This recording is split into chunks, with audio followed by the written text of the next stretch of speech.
In Response, a legacy podcast is brought to you by greatness@anycost.com and austrian-legacy.com.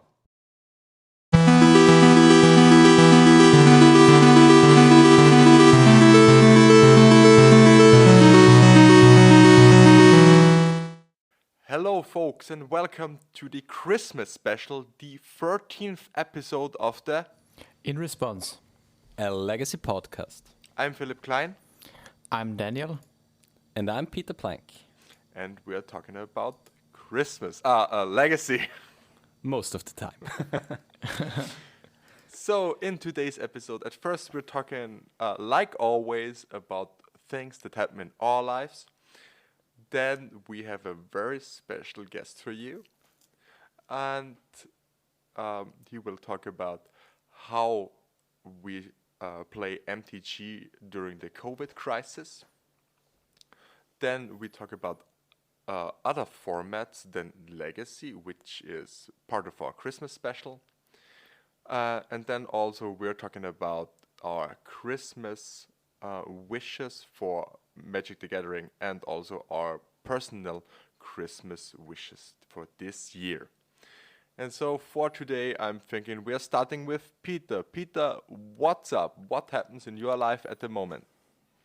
Yeah, currently there is a few things going on, a few things to do for university, having to help out my sister because she's together with a farmer and he's selling Christmas trees, and so there is actually a lot of work going on, and so I'm a little bit tired in the last few days, but everything's going fine. That's kind of the same thing for me, actually. I have a lot of things going on at university, so I can definitely see why you're tired. It's basically the same for me all the time as well. I have to work late and even on the weekends now to finish the last experiments I have to do for my PhD thesis. So I can see where you're coming from, Peter. Yeah, and so you pretty much covered up your past few weeks, Daniel, I think. Basically, yeah. It doesn't feel like Christmas yet, of course, due to that. Yeah, for me neither. And what about you, Phil? Oh yeah, my life is basically a roller coaster at the moment. It's just very stressful. I go over with work, so basically what happens in my life at the moment is I have to work till Christmas Day. So and my girlfriend is moving in on the first day of Christmas. So we got to do all the moving, and she has to work and I has to work and all the things, and also with the whole Christmas stress that happens each year, and that's just really much. So basically, I have to make room for doing something like the Austrian Legacy League commentary, and also for things like this podcast. Mm-hmm. But I'm feeling fine. I'm doing great. I'm very happy that she's moving in with me. It's certainly a new part of my life that's beginning right now. And it's cool that 2020 will end with a little bit on a positive note for me. So it was a very, very stressful year, and it had certainly more downs than ups. And it's good to end on something positive in these hard times. Yeah, and talking about something positive, we have now, I think, a very positive impact on our podcast here. So we would like to introduce you to your Christmas present, your listeners. And this is our first really big guest. And how are you doing, Marc? Hey, yeah, thanks for inviting me. I'm actually not that big despite Christmas time. I'm trying to not gain too much weight, but that's okay. And Yeah, I'm totally happy to be here. I love the name of your podcast, especially. I like to do things in response, right? Yeah. Oh yeah, for sure. You got it. You got it, Yeah, actually. that's definitely my play style. We're basically 3 combo players. So 3 combo players doing the in response podcast, but at least you're inviting a control player, so that's fine, right? Yeah, we need sometimes we need a little bit more control in our lives. Yeah. Definitely.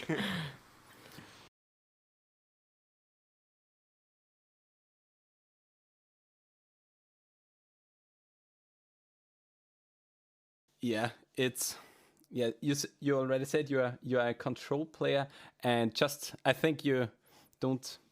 I mean, you said you maybe need a little bit of an introduction because you're not that big, but yeah, you are actually the last GP winner of an Legacy GP, and I mean, we hope so that it won't be the last Legacy GP we have. I mean, before COVID, there wasn't actually one announced for the first half of 2020, but we will definitely hope that we can see everyone on GP grinding and Legacy GP playing back in 2021. I mean, more so 2022 actually. And yeah, so welcome to the podcast. And yeah, do you have any few words to our listeners? Yeah, thank you again. Yeah, I won the last Legacy GP with Band Miracles actually, so controlling deck, and I guess I can talk about that a bit more later. But for now, I just wanna not worry about more Legacy GPs. Actually, I would be very happy if Wizards continues these GPs. But from my experience, I've played all the different competitive formats that Wizards promotes, and Legacy has by far the best community. I think the players are all super invested. Everybody that plays Legacy, I think, plays with a passion. It's really almost a life choice to play Legacy. So I wouldn't be worried at all. There will be big events, especially also in Europe. We have the Italians who promote Legacy a lot. We even have stores in Germany. You do your Austrian league, right? Yeah. So Yeah. I'm not worried about the future of Legacy. Even if Wizards doesn't promote it as much anymore, the community is just so great that I agree, yeah. it will live on for sure. Yeah, definitely. I mean, the tournament you're talking about in Italy is, I think, the Four Seasons tournament, and Yeah, it's in Bologna. yeah, and there is also And Oviedo Geddon, right? Oh yeah, also basically the Italian legacy scene is huge compared to our German-speaking counterparts. Yeah, that's I true. mean, there is the Eternal Clash, I think, in the northern of Germany, with regularly over 100 players, which happens, I think, twice a year or something like that. I mean, while Corona it's paused, and yeah, definitely a few big tournaments. I mean, not as big as the GP, but yeah, community-driven format for sure. And Definitely, yeah, and it's just the most important thing to play with friends. Before the GP, I actually didn't play online or anything. I just played on the Friday Night Magics, which were offered in Munich every week. And it's just the community here is great. There's good players, which is, I guess, what trained me for the event. Just the very competitive side of some of these players. And we tried out all the matchups. And it's just, for me personally, I'm so sad in these Corona times because, you know, the most fun part about Magic the Gathering is definitely the Gathering for me. So, and that's gonna live Sure. on. Yeah. How many people did attend to your FNMs in Munich? in Between general? 10 and 20 in general. Okay, yeah, that's Okay. actually That- quite a that's- good number. Yeah, we had multiple times. We had several pods of Legacy. They split up if we are 16 or more players. So that's quite the crowd. And you can actually, before Corona time, you could just write in the Facebook chat, and you could almost every day find someone to meet and play Legacy in Munich. Oh, that's great. That's really, really good. Yeah. With that, I think we can start with our first talk about topic, which would be how to Magic the Gathering while Corona. And yeah, I mean, we can't really play in person, as we said already. Most of the countries are currently in a lockdown situation or something like that. I think you in Germany have a strict lockdown currently. Yeah, that's true. And And we are going into a hard lockdown on the second day of Christmas. Yeah, 26th. Yeah. Yeah, the 26th of December. And it spans the time of about, I think, until the 18th of January. Yeah. Which is the most recent plan. Oh, yeah. until now, yeah. We don't know what will be the plan after this time. Maybe it will get prolonged, but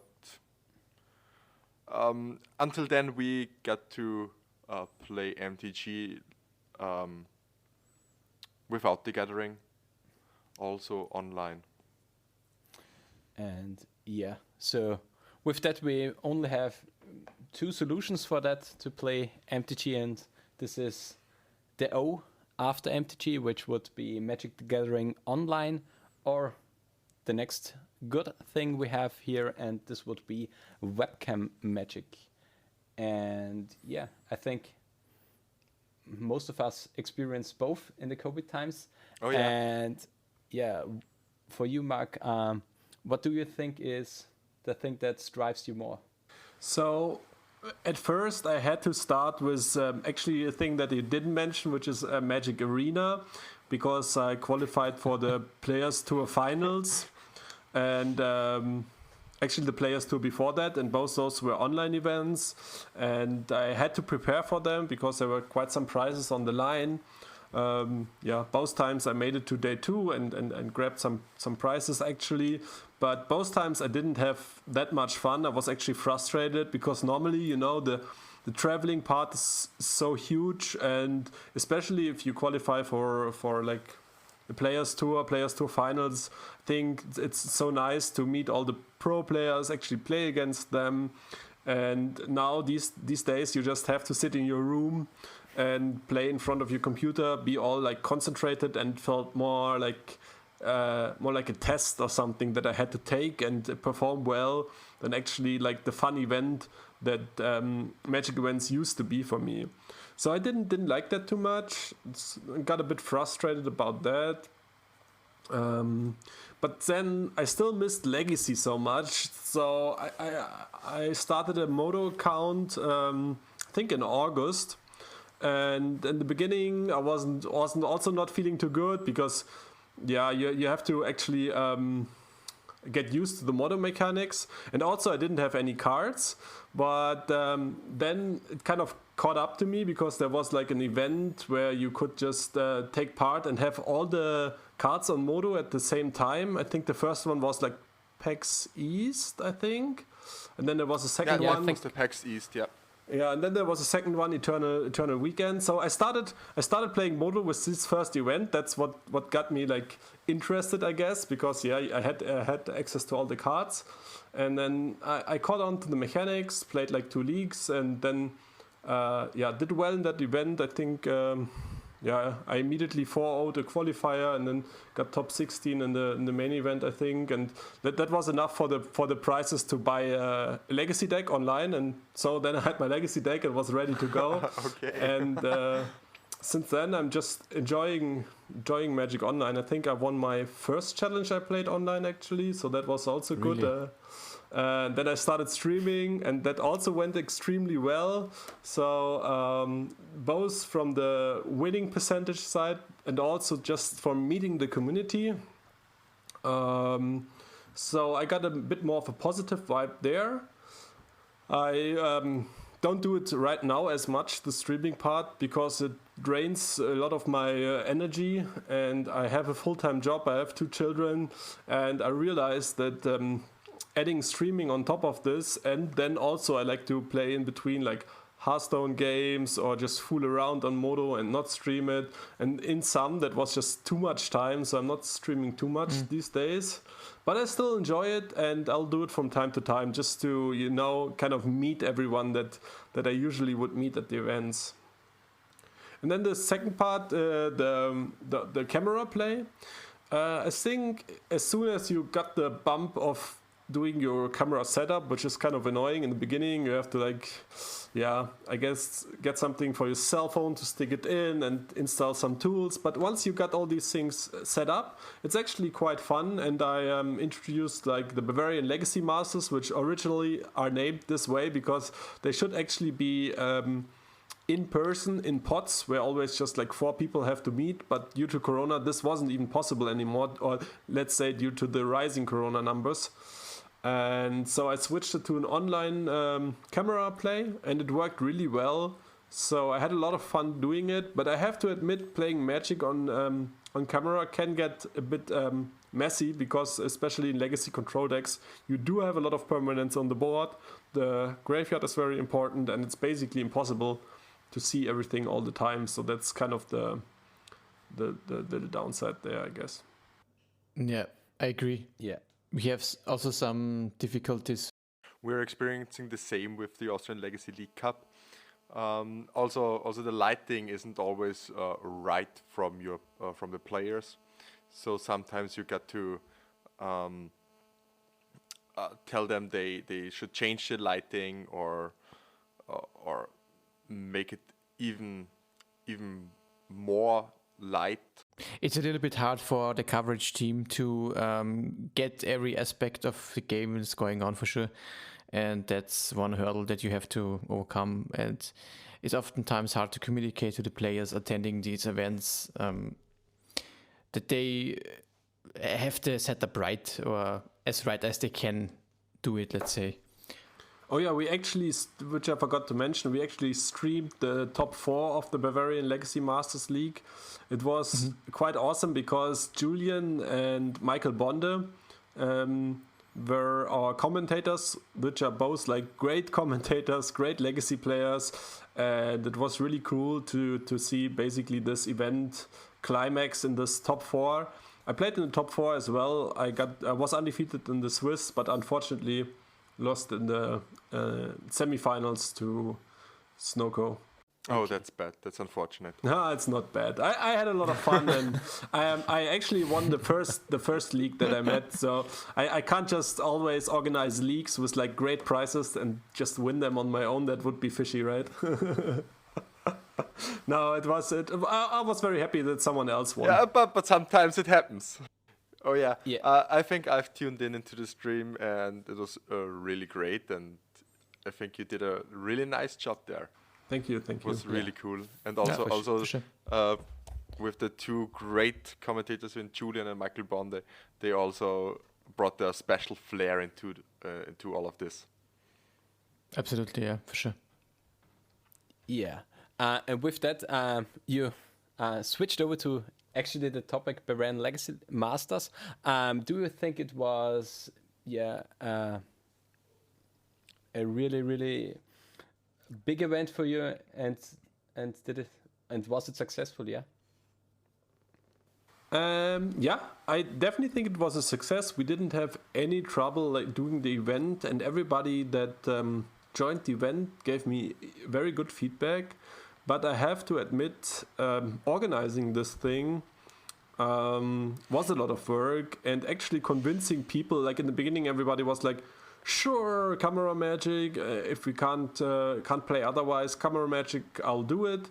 And then actually, a lot of the people that were telling me they would join didn't join for some, I guess I have to admit, superficial reasons, honestly. But I think the most reason was that they didn't want to do the setup. And they were like maybe also a bit afraid of this new way, or scared that they on how to play via webcam. So we only had like 16 players, and it was still very much work to organize this thing. I agree. It's basically the same for us, actually. Oh yeah, it's just it just looks the same. So I think what you have to see there, I see the positive side of it. I had a lot of fun doing it, and I think I kicked the stone. I hope that I can get it rolling, more people doing these things, because I personally would like to join, and I think I did my part there to to motivate players, to show players that it actually works.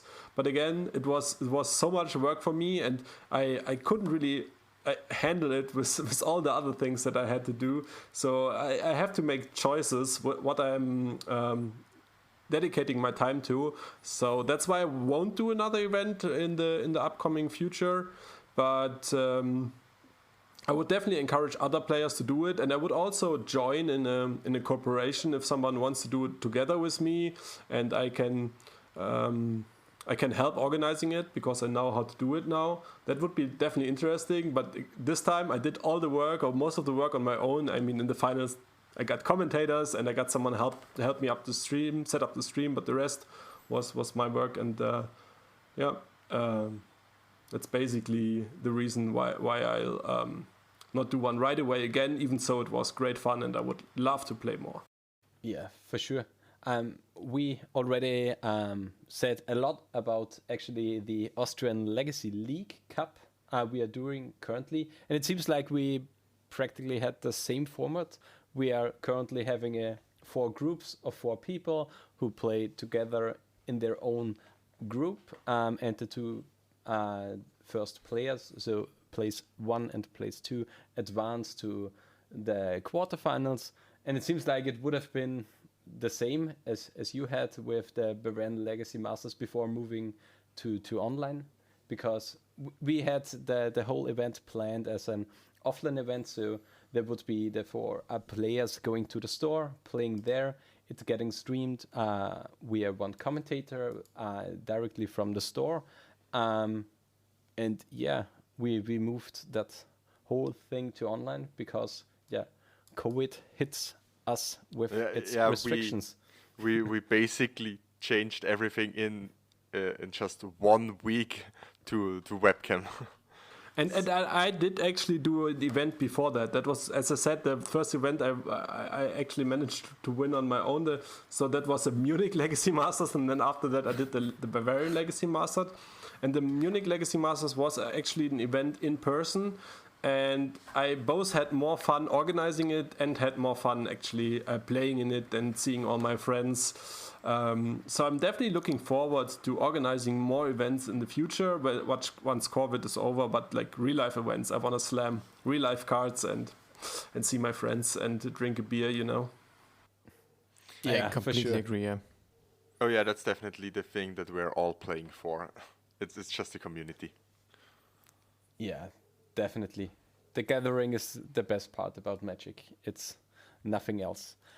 And yeah, I think with organizing, I think you already organized not only legacy tournaments, if I saw it correctly on my Twitter feed, but you were also organizing some old school events, or at least 1 old school event, if I remember it correctly.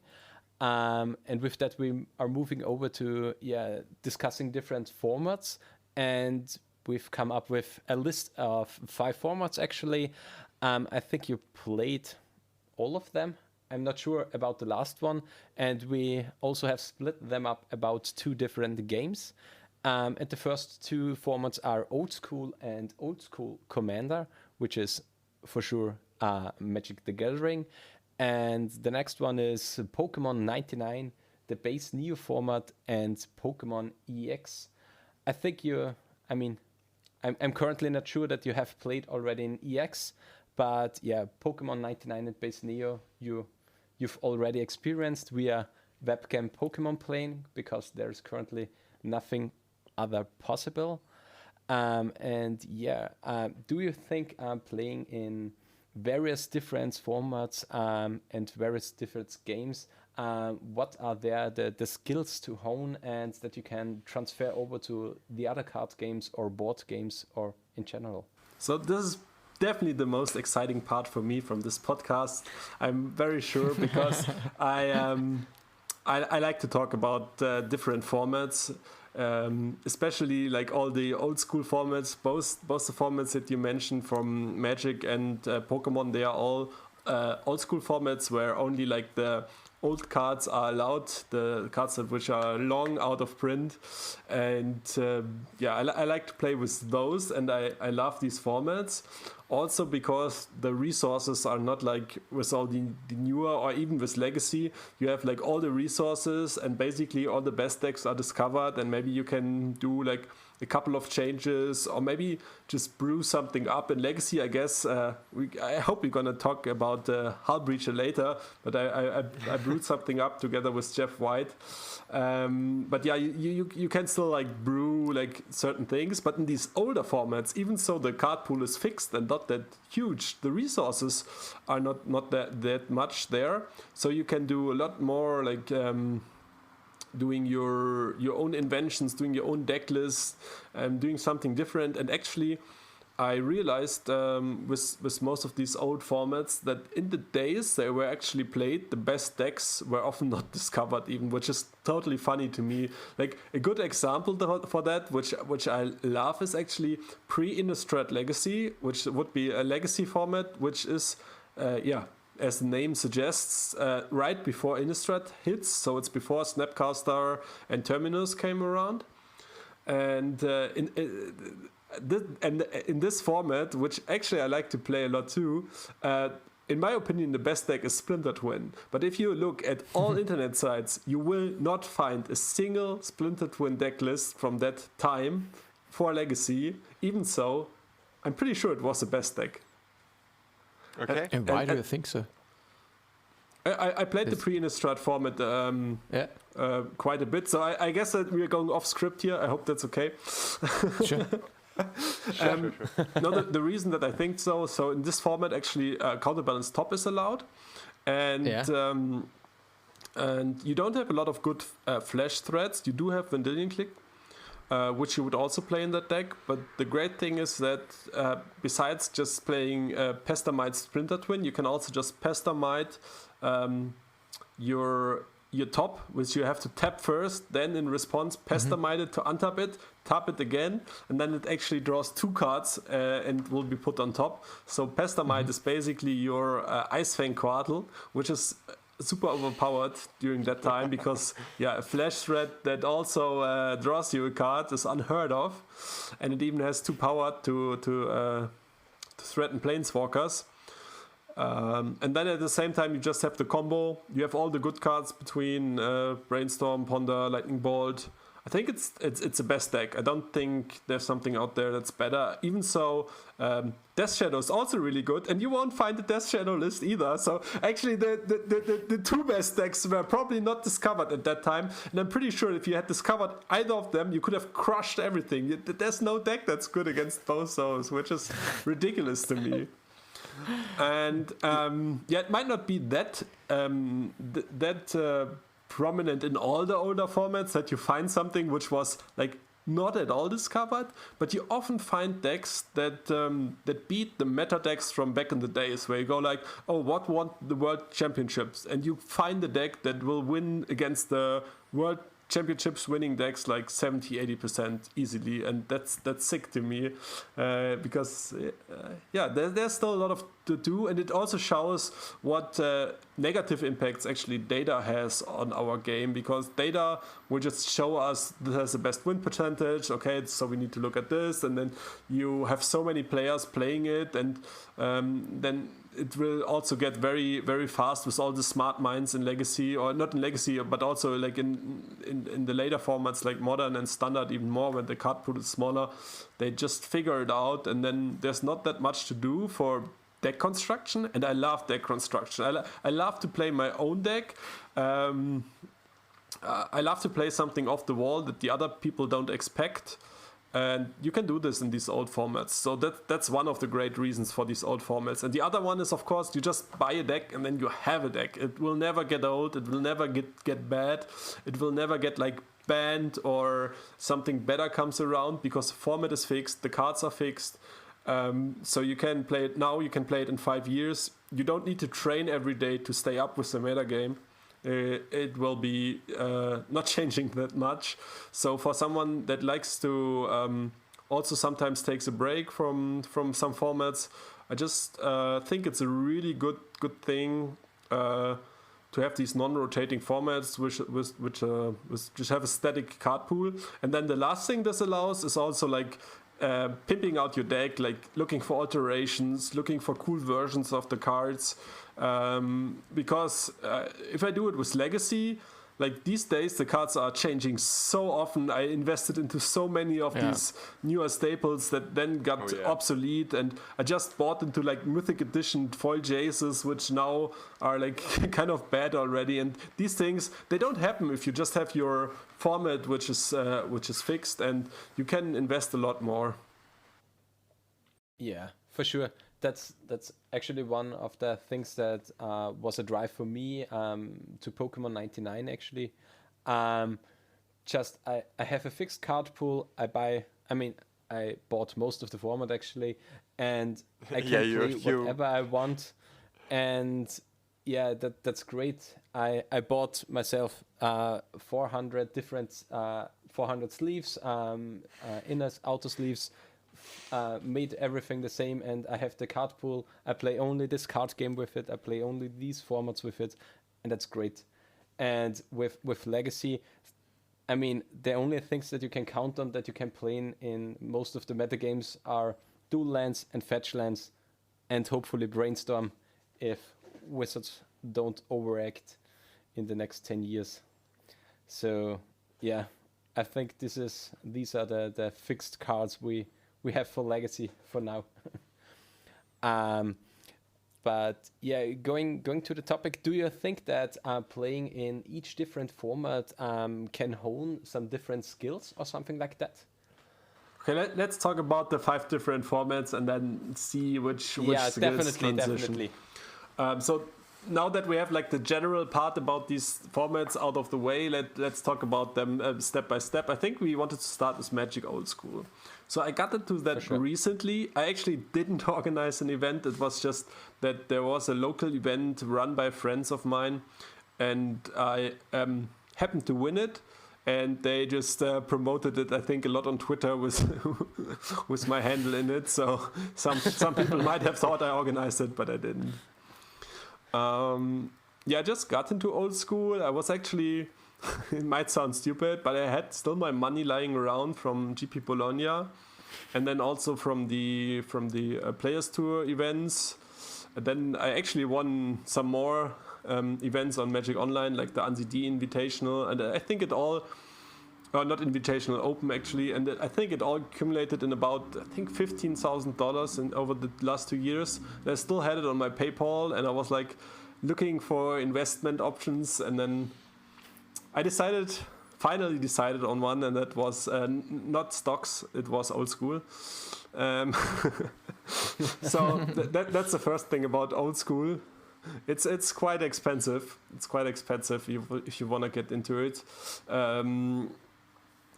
But I guess you can also play budget options. Like Old School is really not a competitive format really. If you're looking for like super sharp competitive format, Old School is not the one. There's better options, even with like the with these older formats which have a static card pool. There's better options for competitive play. But I think just for fun play, Old School is great. You have like also these fun elements like flipping Chaos Orb, right? And I've seen Andrea Mengucci flips his first Chaos Orb and destroying a permanent on Twitter. It was such a joy to see him. That got quite some likes, which is funny. Yeah, but if you told me 1 year ago that I would invest like 500 euros into a card that's banned in every format, other than like Old School, which is not even a Wizard supported format, I would have laughed. But now I did it actually. I bought a Chaos Orb. And it's just a fun format, you know. Like it's a perfect format if you just wanna play one-on-one with your friends, play your old cards, and these cards are really great. I love to play with like the old sets with the beta cards, unlimited, but also like the 4 Horsemen, which are, let's see, Legends, Antiquities, The Dark, and which one did I forget? There's actually two different old school formats. Or actually three different. There's Swedish, there's Atlantic, and there is Eternal Central, and they all have different sets allowed. I don't know in which of those homelands, not for homelands, Fallen Empires is allowed, and which one they aren't allowed. So yeah, and I said it's so expensive. Of course, it's expensive if you want to buy all the Power 9, but you can actually play the format without the Power 9. Of course, your win percentage will be higher if you add cards like a Chest Recall to your deck. Interestingly, in this format, they allow Collector Edition and International Edition, but these prices have spiked a lot. Like, if you would have bought them like a couple of years ago, they would have been really cheap, but these days you still pay like, I think 500 euros, even more, for the Collector Edition Power. I think Black Lotus Collector Edition is already above 2,000 euro, and this is ridiculous to me, because these are basically kind of luxury proxies, I think, because they're not actually allowed in tournament play from Wizards. So if you ever play Vintage, I guess Vintage is also kind of a dead format, but there's definitely more old school players than Vintage players these days. So, but yeah, these cards are also allowed, but also quite expensive. I'm actually advocating that you should also in old school, basically if you have really like cool proxies like artist proof cards of the Moxen or the Black Lotus, these things, I think they should also just be allowed. The reason I think why initially Collector Edition, International Edition was allowed is that the collectors, that the vendors actually wanted to raise the prices on those and sell their cards for more money. I think that's mainly the reason. I guess it's also good, of course, for the viability of the format, but I think since it's just a fun format, we could as well just make it even more viable by allowing basically sweet versions of those cards that might not be otherwise tournament legal as well. That's my opinion, at least.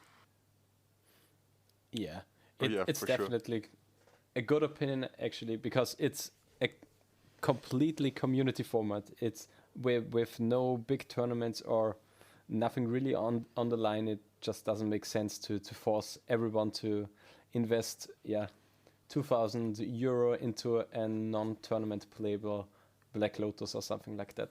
In any community driven format, I think cards like this are the way to go in the future.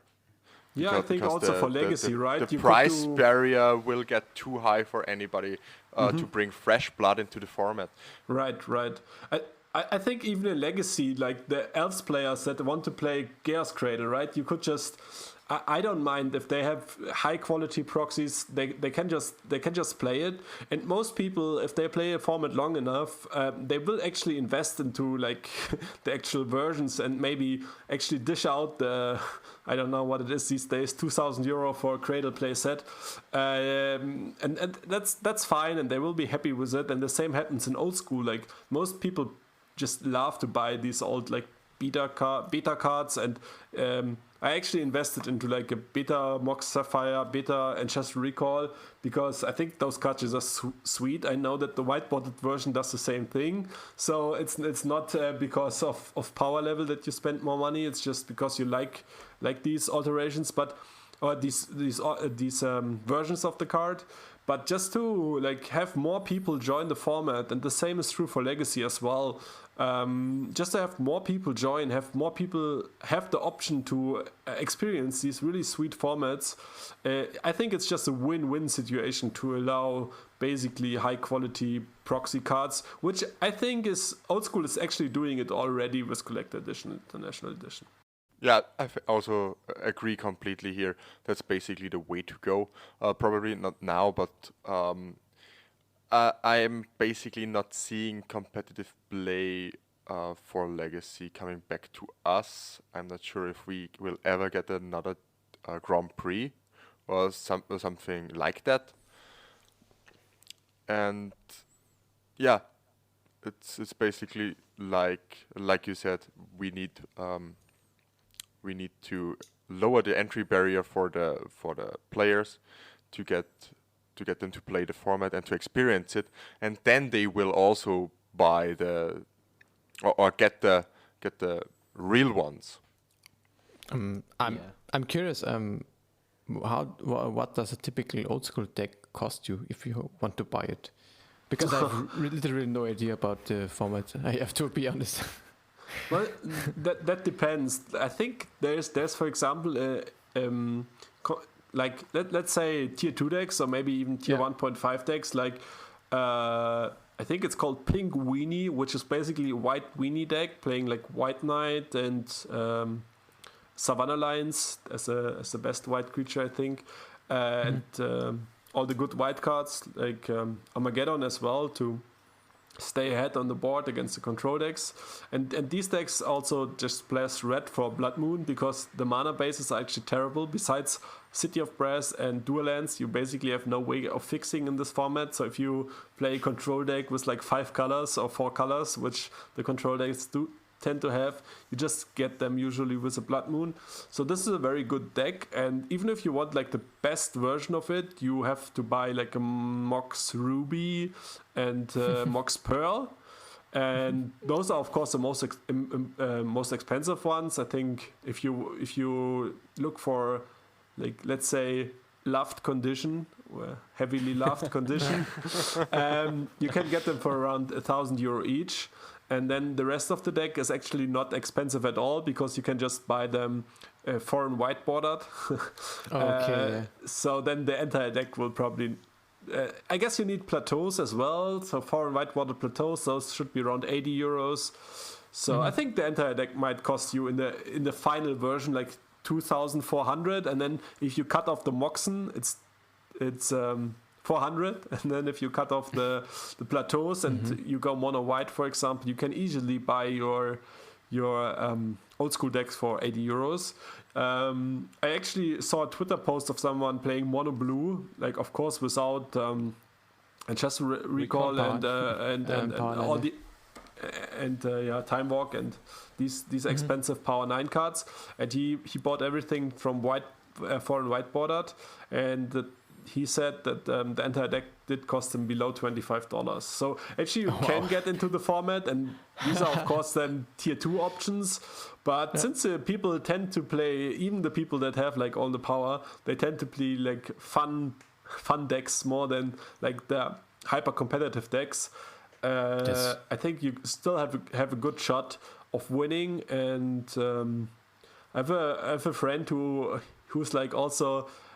he's a student, doesn't have that much money, but he loves old school, and he plays just mono blue Merfolk without like any power pieces, and he's actually winning quite a lot with his deck. I think he was like in the first Freising old school event, which I think had like around 30 players. He was second place, so he's doing really well with a non-powered Merfolk version.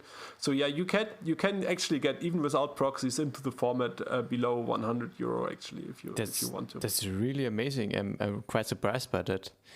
I think this makes the format quite a bit more interesting. I mean, as you said, you have it makes it affordable, actually. Yeah, affordable. Do you, for people who might be interested in getting into touch with this format, do you have some tips on how to inform yourself about the format? Because old school is not really represented in sites that write articles, and it's not really represented on, let's say, Goldfish or something like that. Where do you search deck lists for budget options or even tier 1 decks if you want to play that format? So I think the most important resource of the format is actually the community. There's a lot of great ways to get in touch with the community. There's an old school Discord channel actually that I'm on a lot. There's several old school Facebook groups. I think you can just find them easily. Maybe we can also provide some links. This would be great, yeah. Yeah, we will definitely put some links into the show notes. And then there's also a resource where you can find, there's some resource where you can find all the top 8 deck lists from like the bigger old school events to see what is actually like competitive. I'm blanking on the name right now, but we can also put the link into the show notes, I think. Is it the old school MTG Blogspot? Or is it a different one? It's actually tcdex.net. tcdex.net. Okay. Oh, actually, and then you also have to choose old school. So it's a little bit hidden. Yeah, that's no problem. But if this is a great tool, where you can at least browse through some of the decks, and as you said, if you can find a deck list about 100 euros, it's kind of amazing, actually. Yeah, for sure. I mean, and as Mark already said, a format with a closed card pool is really, really cool. And even if you can afford in the near future a power piece, you can upgrade your deck, and you don't need more of this. It's just plain upgrades. If you have the money, it goes into it, and if it will be viable for forever, actually. Actually, I gotta say that I was completely clueless that Foreign Whitewatered and Revised was legal. Yeah, I think the cards only have to have the same artwork. And they have the same artwork, and they actually have to have the old frame and be non-foil. Yeah.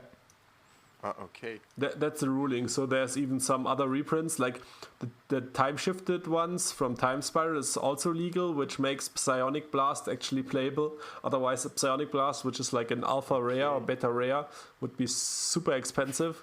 And there's actually one card which I guess we can slide over to the next format, which would be Old School Commander, which I think it's even more fun because you get to play even more of the old school pool, even if you want to build a quote-unquote competitive deck, because of course you need to breach out. You have to build a 100-card singleton deck. And like, for example, I built a mono blue deck, and I actually bought, for example, a beta water elemental for that. And when that card arrived, I mean, it's just a 5-mana 5/4, but when you have this beta water elemental in your hand, I was so happy about it. I think I was never that happy about the card that costed less than 10 euro before. So these things really make me glow, and I just love it. And in this format, as I said, you can play even more cards and also be even more creative, because there's even less resources than for the normal old school. For the normal old school, I actually forgot to mention the deck to beat would be the deck. It's called actually the deck. And it's, I know that deck. Yeah, it's actually like a 4 to 5 color control deck that just sits around and wants to draw cards with Jame Day Tome, which is like the Jace, the Mind Sculptor of the format, a 4-mana artifact that taps for 4 mana to draw a card. But since there's not a lot of card advantage outside of Ancestral Recall and Brain Geyser, this artifact is actually super powerful and will take over the game quite quickly. And since you have all the Moxen and stuff, you can produce the 4 mana needed every turn quite well. So that is the deck to beat for sure. And in Commander, it's not clear actually what is the deck to beat. The mana bases are obviously even more constrained. The legendary card pool is not that huge to choose from. You have to, like a normal Commander as well, you have to choose one legend as your commander. There are the 2 and 3 color legends from Legends, of course. These were the only legendary cards in the old school sets. But as a matter of fact, there's some cards which are considered to be legendary for this format especially, which are cards that actually carry a name, like Sindbad, like Alibaba, like Uncle Istvan. There's a couple more. I guess we'll also do some links to old school commander rules in the show notes. These are like monocolored cards. And if you want to go mono blue like me, you basically only have one option. That's Sindbad. Sindbad, right? That's but he's quite good. I like him a lot. It's a 2 mana 1/1 that can tap to reveal the top card of your deck, and if it's a land, you draw it. If it's a non-land, you discard it. And there's actually some combos in this format as well with Sindbad. There's basically a Lantern of Insight for 1 blue mana in Legends. It's a Legends rare. And it's an enchantment for 1 blue mana and just says everybody plays with the top card revealed. So if you have that one out, you can Sindbad at the right moment to either mill away a bad card or get your land into your hand, which is very cool. So yeah, I love that format. You also just play with 20 life, which makes Alibaba also a very good option. 1 red mana for 1/1, but you'll get on the board soon. Of course, the late game will be taken over by like the 3-color legends, but like fixing your 3-color mana base with basically just basic lands, and then 3 dual lands and one city. City of Brass. Yeah, Oh it's my quite God, yeah. quite hard to do. But just for the record here, and that's kind of important for me. Is there a Mardu commander, an old school commander? Is there a No, Mardu there's legend? not. There's not because So that's not a format for me. that's sad. But you can choose to play like 2 colors out of Mardu, which would then be red black, because you can get 2 and 3 color generals, but they are all alley colored or shards basically. Okay. So you can play Esper, you can play Bund, you can play Junt. All these elite colors. Yeah, and Junt then would probably be the next best thing to do. Junt is As pretty long as good. I'm not blue. I don't think you need to be blue in this commander format. I think the most broken card actually. We chose to play this commander format. You will also find, again, since it's community driven, I would love if there was just one rule set, but the set that we play by is that just every card is allowed. We just want to have fun.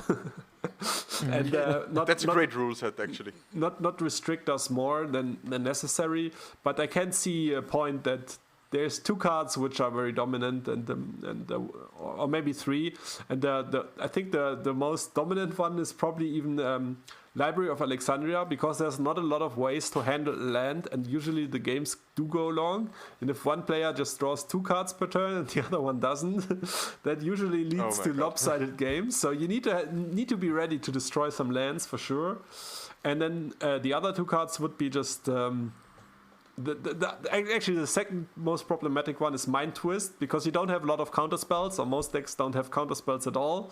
So it will resolve in these long drawn out games. You'll just play this card and the opponent has no cards left in their hand, which is often a blowout too.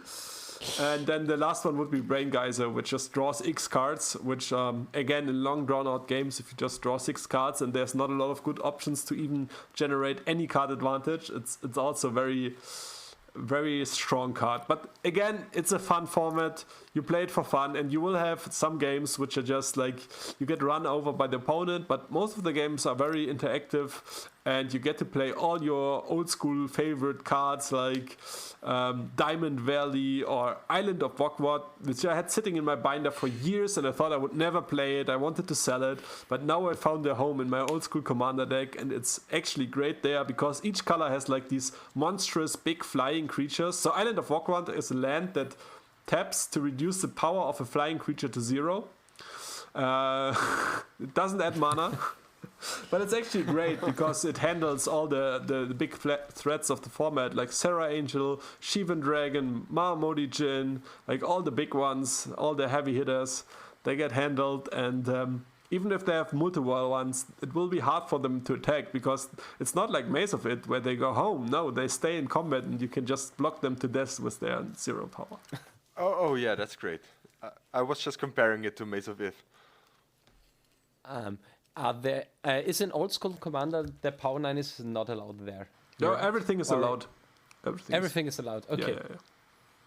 But actually, Black Lotus is not as powerful as you might think it is. Black Lotus, in my opinion, is in old school. Since what are you Black Lotusing out? It's usually like Hypnotic Spectre, Sarah Angel, which again then can be dealt with the single swords closures or something. There's not like Jace the Mind Sculptor or any like sick combo that you would just Black Lotus out. I think the best cards to Black Lotus out by a mile, by landslide, are Time Twister and Wheel of Fortune. And especially in this commander format, you don't always have them. So Black Lotus is not that strong actually. Moxen are also not that strong. I mean, it's nice to basically have 2 land drops in one turn, but since the format is super slow, they are not as powerful.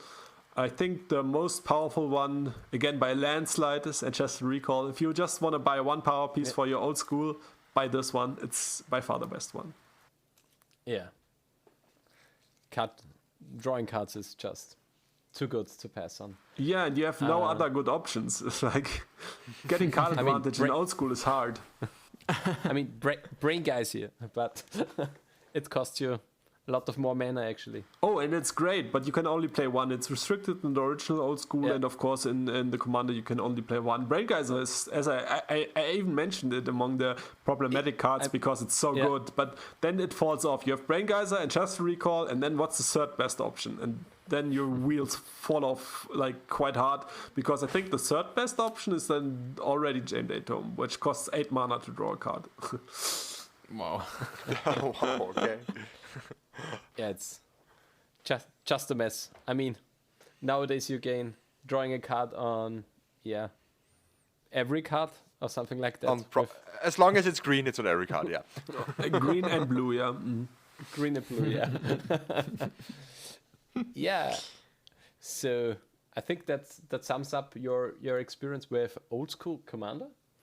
And with that we switch card games actually and move on to a newer phenomenon actually. I think it's on the rise in the last few months, in the last 2 months or so, which is actually Pokemon 99.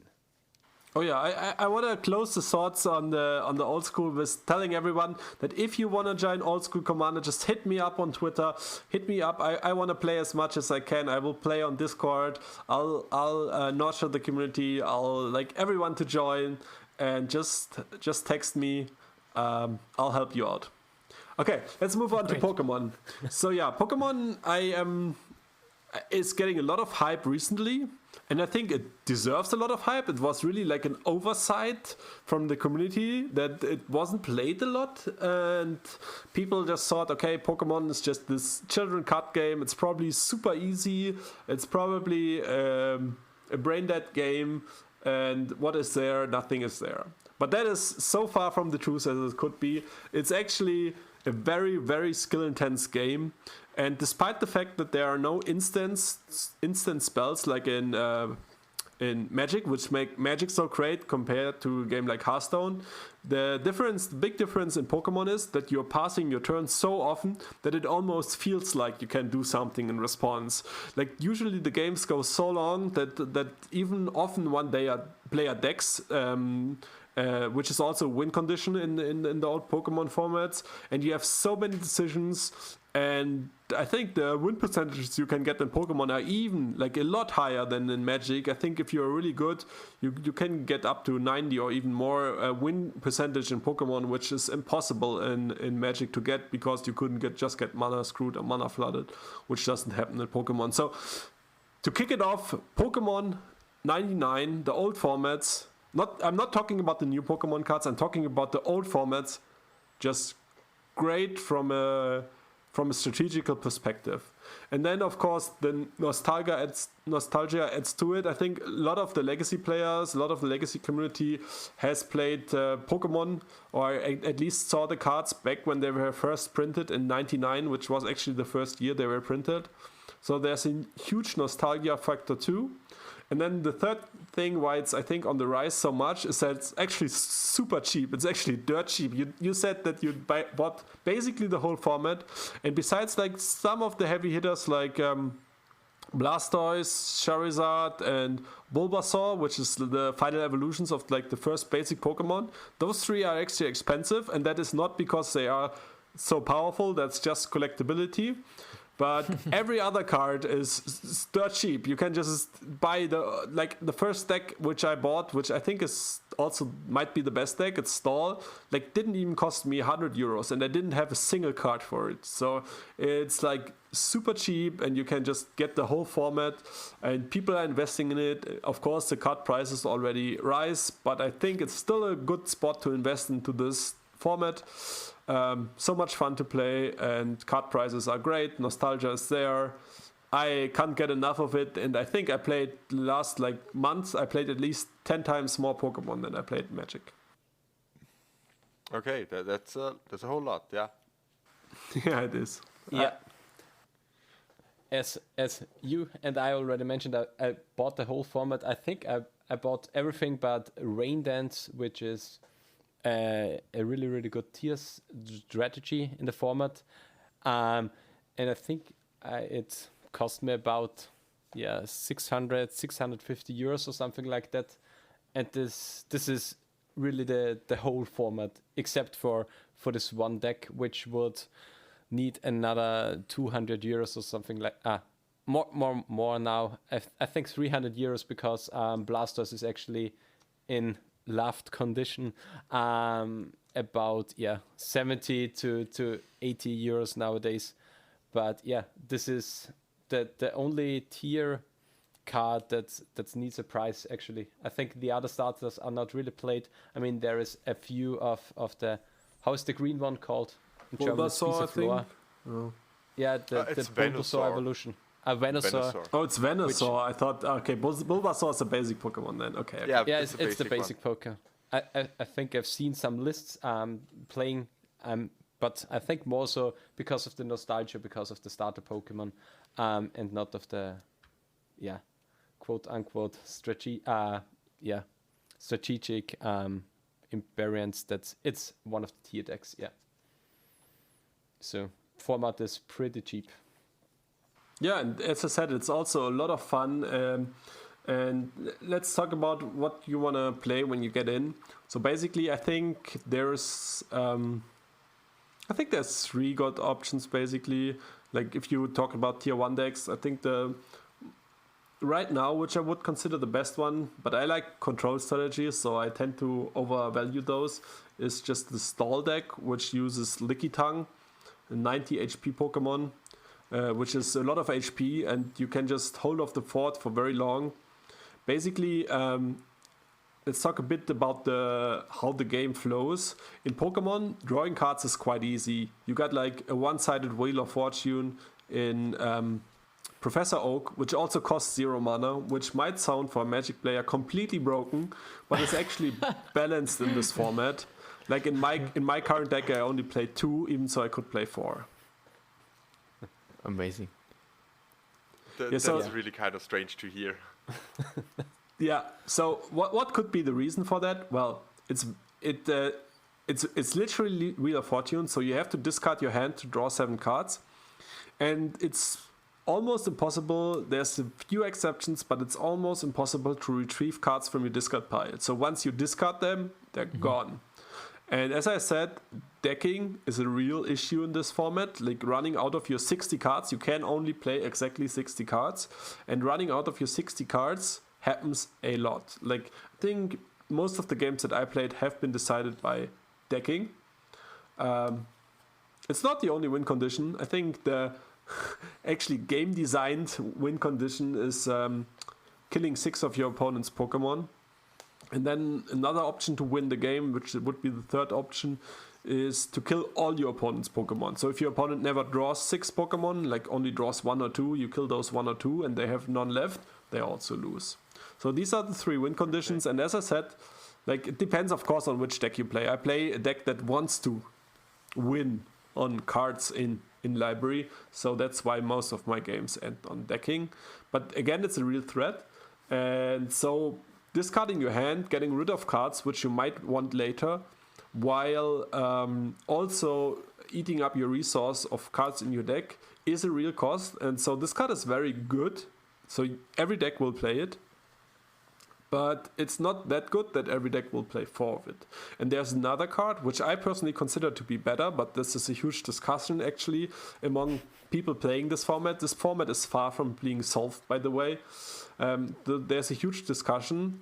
There's a second card, it's called Bill. It just says draw 2 cards. Again, these cards don't cost mana. There's no mana in this game. So you just play it and it draws you 2 cards. And I think this card is a lot better in my opinion than Professor Oak, because first of all it doesn't cost you to discard cards, and second of all there's no maximum hand size in this game. So a strategy that you can do is just hold a lot of cards. Like often at the end of the game, or actually already in the mid game, I hold like 15 to 25 cards in my hand, and that will do for me is give me a lot of options, because if I have 25 cards in my hand, that means I have 25 cards to play. And I think the most important thing in this game is having the correct response, having the most efficient response to what your opponent does. So holding a lot of cards in your hand is a way to win Pokemon games. And that's why I personally think that Bill is a lot stronger than Professor Oak. But again, Wheel of Fortune might be, like in terms of Magic, I think we all agree that one-sided Wheel of Fortune is better than Divination. But that might not be the fact for Pokemon. So that's the first deck. It's Stall. You just play this Pokemon that has a lot of HP and is hard to kill, and you try to stall out the game until the opponent runs out of cards. Then there's a second deck, which I would consider more like the Junt strategy in Magic, which is like a mid-range deck. It plays Wigglytuff and Jigglypuff, which is like, I think, one of the best, if not the best evolution Pokemon in the game. You can evolve your Pokemon, which costs you an extra card, and then they should get stronger. But actually, I think the play design back in the days was messed up, such that most evolved Pokemon are actually not better than their basic Pokemon. And the reason is that you need energy, which is kind of like the lands in Magic. You need energy to fuel the attacks, and the evolved Pokemon, they needed a lot more energy. And since there's easy ways to remove energy, and you could only play one energy, so easy ways of land destruction, basically, there's basically a card that just says destroy a land for 0 mana. So very easy to destroy these energy cards. That means that most of the evolutions were just worse than the basic Pokemon. You didn't play them. But this option is actually good, because it can deal huge chunks of damage for not that much energy. You just need 2 energy cards, which is not impossible to achieve, and then you deal 60 damage, which is basically unheard of back in the days. And so that's your basically mid-range deck, I call it. Mm-hmm. And as opposed to in Magic, it's not necessarily bad against the control deck. There's a good way, it's called Lars, which removes all the trainer cards from the hand and shuffles it back into the deck. So there's a good way to disrupt the control deck, the stall deck, and actually beat them with this Pokemon. So it might actually be an okay or even a favored matchup for the mid-range deck. And then there's a third deck, and that was the deck that we talked about before, the Rain Dance deck, which is by far the most expensive deck you can buy, because you need 4 Blastoise, or 3 actually, and they cost around €100. And Blastoise has the ability that you can play as many water energy cards as you like, which is the restriction in the game. You can normally only play 1 energy, and this means that actually like Pokemon that use a lot of energy are all of a sudden viable. And this is actually the aggressive deck of the format, or like a combo aggressive deck, because you just draw through your whole deck. You play 4 Oak, you play 4 Bill for sure, you play all the draw cards you can get. You play 4 Computer Search, which is basically a card that lets you fish for another card from your deck and put it into your hand, so you always get more draw, and you just, in the first 2 turns, you draw like the first 40 cards of your deck. But then you have like these huge Pokemon with like it builds bazillion energy attached to it. The opponent usually has no way to remove all the energy, and then you just go to town. If you have a fully equipped Blastoise, it has 100 HP and deals 60 damage each turn. It's kind of the kid's dream, I guess, and you're just going to town. And this is definitely the aggressive / combo deck of the format. And these are, I think, the 3 pillars. And then, of course, you can start brewing. The card pool is quite limited, which I think is the biggest downside of the format. If you're talking about downside, this would be my biggest concern, I guess, is that all the 3 sets plus the promo cards which are allowed, I think, don't even reach 300 distinct cards. It's somewhere between 200 and 300. So it's a very small format.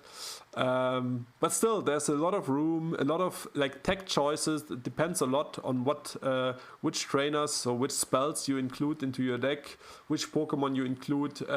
There's a lot of good options, and I think the deck building is interesting, the playing is interesting, the prices are fine, the nostalgia is there. So I right now I love to play it. And one last upside which I forgot to mention, you don't have a lot of cards on the board, so it's a great game to play with webcams because there's only a maximum of 6 Pokemon and they just have energy attached to it. Most of the game happens in hand, and it's a great game to play via webcam. A lot better than Magic for webcam play. Okay. Yeah, I can see that. For that I can definitely agree on. I mean, I think, Mark, we haven't played against each other, but we had... I mean, for me, I had a few duels now online because I assembled my card pool now. And yeah, it's very, very easy to set up. It's, easy to start, but a very, very hard game to master. And with some cards like Item Finder, which can get you a card from the graveyard, or Computer Search that can you tutor a card from your deck. One-offs are really, really important in this format. And yeah, I've definitely learned that having a one-off in your deck can decide a matchup in really, really swingy ways. So yeah, it's definitely something I enjoy and I try to learn in. So yeah, Mark, do you have anything to add for Pokemon 99 for now, or should we move on to the next format, which I think doubled at least the card pool? I think, more than doubled, base Neo. So I talked about the one downside I think that Pokemon 99 has. It's that the card pool is relatively small. I still have to say that I think that the Pokemon 99, all the sets from base to fossil, is, from my perspective, the best Pokemon format to play. So it's definitely my favorite format, and I'm pretty sure it will stay that way. So if you want to dip your toe into Pokemon, I would 100% suggest starting with Pokemon 99. But if you want to play more cards, there's an option. It's base Neo, it's called. It's basically the format that allows the original trainer cards, as I said, like Bill and Professor Oak, and the biggest card pool. Because if you add even more of the card pool, there was a rule change later, and also in these days, the Professor Oak and Bill in combination with super strong Pokemon would be completely broken. So it doesn't really make sense. So this would be, I think, compared to vintage Magic. You have just the biggest card pool with the original heavy hitters like Professor Oak. So that's an appeal to me, and I also bought a deck for it. And I like the format. It's definitely a format I can also recommend, and I think there's a lot more to brew, a lot more undiscovered potential. I'm pretty sure that the best deck there is not discovered yet, or at least the best combination of cards, or the best tech choices for the best deck is definitely not discovered yet. So there's a lot of room to improve. But now I'm coming to the but, and it's actually a big but. I hate that this format is very, very luck-based. You have a lot of very, very important coin flips, because the best Pokemon by far in the format is Clefable, which is a baby Pokemon and has the ability that whenever your opponent attacks, they have to flip a coin, and if it fails, they get to do nothing instead. And that includes attacks that don't even deal damage to you. Like there's attacks, like Clefable's attack on its own. It says shuffle your hand into your library and draw 7 cards. And there will be a huge amount of games which will just be decided by, okay, I flip, oh, I get to draw 7 cards. The opponent flips, oh, I don't get to draw 7 cards. Sad. that might be a small difference right now, because now I have 2 cards and you have 7 cards, and since you shuffle in with this attack, you don't even have to pay costs like with Professor Oak. So it's even stronger than playing Professor Oak. So these coin flips are super important. And then there's a second coin flip, which is also super important and will determine games on its own. There's a Pokemon that shuffles itself into your library. And since a lot of games also in this format will go to stall out, this format doesn't usually go to deck out, because most decks play this Pokemon that shuffle, I think it's called Apoem in English, that shuffles itself into the library. But it also has a flip a coin trigger that says if you win it, you get to shuffle another card from your graveyard into your library, which is completely ridiculous if you win it, because it's better than a Demonic Tutor, because it also gains you an extra card into your deck, so you don't need to do the Apoem trick over and over to shuffle it back in to not die to decking, because you get an extra card into your deck. You basically get an extra turn, but you also get the perfect card from your entire deck back, and so these coin flips are huge. And then often when these two will combine, that you have to flip a coin for, because your opponent has Clefable and you have Apoem, you have to flip first whether your Apoem does shuffle in at all, and that might, if you lose, you might either deck out because you don't shuffle it in, or you might lose because your opponent just kills your Apoem. It doesn't have a lot of HP, it's easily one-hittable, and if you lose the flip, it doesn't attack, so it doesn't shuffle itself in. So what I'm getting down to, there was a lot of talking, and I guess for people that don't play Pokemon yet, they might get confused. I'm sorry for that, but what I'm getting down to, there will be a lot of coin flips, and even so, it will still favor the better player. The super high win percentages and the super skill-based game, almost chess-like, that you have in base Fossil is not there. And if you like just the bigger card pool, more variants, more fun, I guess, because more variants means more different situations that won't come up otherwise, and less reproducible games, play base Neo. But be prepared that there will be a lot of important coin flips. Yeah, that was something that I think I and another player already discussed too on the Pokemon 99 Discord, which we will for sure link in the show notes, was that the only small thing that's bad at Pokemon games is that you have to flip a lot of coins with attacks like Lickitung in the Stall Mirror or something like basically sleeping or something like that. But yeah, with having a lot of flips, I think it goes even to both players, because if you flip 1 coin a game, it's really, really big and deciding. But if you flip 100 coins a game, I think it should be going pretty even for both players. I think even more important than flipping a lot of coins is how decisive the coin flips are, because in base Fossil, sure, you flip a lot of coins, but also the coin flips are not that decisive. Like if you paralyze the opponent, it's of course good, it's great and all, but it's not on the same level as I said, these other coin flips that I made examples of in base Neo, in where it's all about like whether you get to draw the extra 7 cards or not. Yeah, definitely. The only big conflict I can think of in base Fossil would be the coin flip on Gambler in the Stall Mirror, if it comes down to this one. Yeah, that's an interesting one. It says shuffle your hand into your library and then flip a coin, and if you win, you draw 8 cards, and if you lose, you draw 1 card. And in the Stall Mirrors, you often want to draw just 1 card to out deck your opponent. Yeah, definitely. And then we had another format noted down, which I at least know that you want to get in, but I'm currently not sure that you have got into it. Have you already played some Pokemon EX, or are you just currently acquiring the cards and thinking of joining the format? So the latter is true. I'm just acquiring the cards for now. But I read a lot of articles about it. I watched some games of it, and of course I looked at the cards. So the card pool in this format is huge. It's the biggest card pool from all Pokemon formats that were ever tournament legal. I think it has more than 2,000 cards. It's a ridiculously huge card pool. I of course don't know all those cards, so it's a deck builder stream, this format. And then also there's a blog from Jason. We should also link that one. It's the best, for sure. best resource if you want to get into Pokemon. He writes about all the formats. And basically, he also likes Space Fossil the best, like me. But he says that just play-wise and card-wise, he loves Pokemon EX the most. And the reason why it's not his favorite format is that it lacks the same nostalgia as Space Fossil.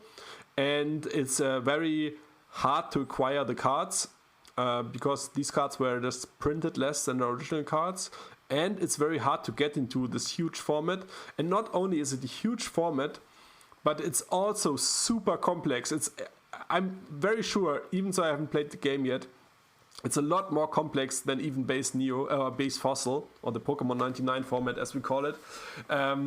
Because the cards, they have so many abilities. And I think I'm 100% sure it's super fun to play, and Jason just says it's just play-wise, it's his favorite format, and it's super rewarding if you get into it, because you make so many decisions, you get so many different archetypes, like base Fossil, or Pokemon 99 only has 3 big archetypes. This format has 10 to 20 big archetypes, and it's definitely not fully discovered, and the games should be super interesting. And if you look at the Pokemon, it's insane. A lot of those Pokemon have multiple have a Pokemon power and 2 attacks, and they're all interesting, attacks that look at the top cards of decks, rearrange them almost like Ponder, and there's discard, which wasn't in the original game, and then there is there's so many fun mechanics, which I think was part of the development that the game went through. And it's very skill intense. That's what they took out of the game these days. These days you have very swingy, luck-based games if you just get into today's standard format, basically.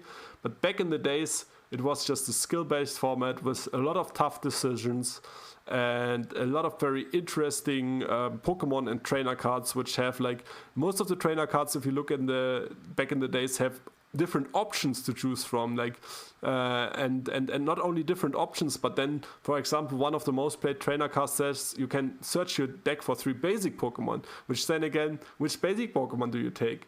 And then there is basic Pokemon that you can also play as energy cards, which are basically split cards between Pokemon and energy cards, and it's completely crazy what you can do in this format.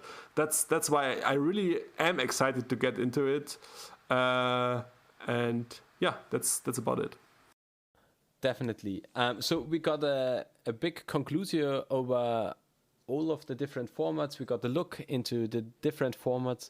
And what do you think is about the question I wanted to ask the whole time?